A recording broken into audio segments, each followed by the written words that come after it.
ব্যাংকের ঋণ পরিশোধ না করায় মঙ্গলবার ধর্মনগর মহকুমার বিভিন্ন স্থানে গ্রাহকের সম্পত্তি ক্রোক করল ত্রিপুরা গ্রামীণ ব্যাংক।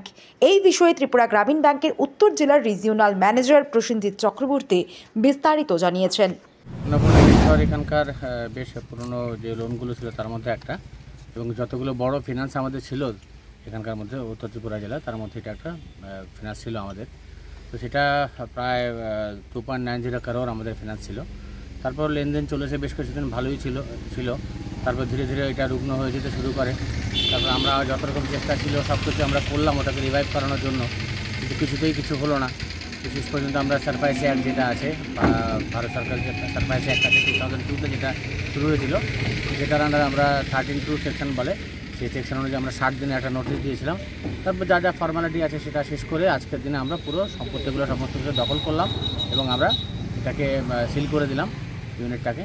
তারপর আমরা এটাকে আমাদের নিলামের যে পদ্ধতি আছে সমস্ত নিয়মকানুন মেনে সেটা নিলাম আমরা করব। তো এটার মাধ্যমে আমরা একটা বার্তা জনগণের কাছে দিতে চাই, এই যে কাজগুলো আমরা করছি সেগুলো আমাদের ভালো লাগছে না, কারণ কারোর কাছ থেকে তার আয়ের উৎস কেড়ে নেওয়া বা তাদের বাসস্থান কেড়ে নেওয়া এগুলো আমরা চাই না। সেই জন্য লোকে যদি আপনাদের মাধ্যমে সচেতন হয় বেশি করে, যে ব্যাংকের লোনটা নিয়ে ঠিকমতো সময় মতো ফেরত দেয়, নাহলে আমাদের এই পর্যায়ে যেতে হয়।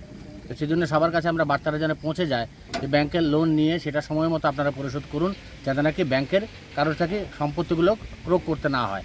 আজকে এখানে পুলিশ প্রশাসন থেকে আমরা খুব সাহায্য পেয়েছি, আমাদের এখানে ডিসিএম স্যার এসেছেন প্রশাসন থেকে, তো ওনারা সবাই মিলে প্রচুর সাহায্য আমাদেরকে করেছেন।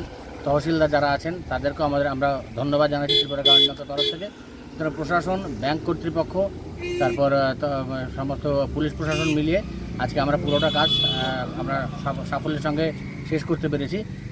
সেজন্য সবাইকে আমরা ধন্যবাদ জানাচ্ছি এবং আমরা চাইব আগামী দিনে যেন ত্রিপুরা গ্রামীণ ব্যাংক এভাবে আমরা এগিয়ে যেতে পারি সবার সহযোগিতা। ধন্যবাদ।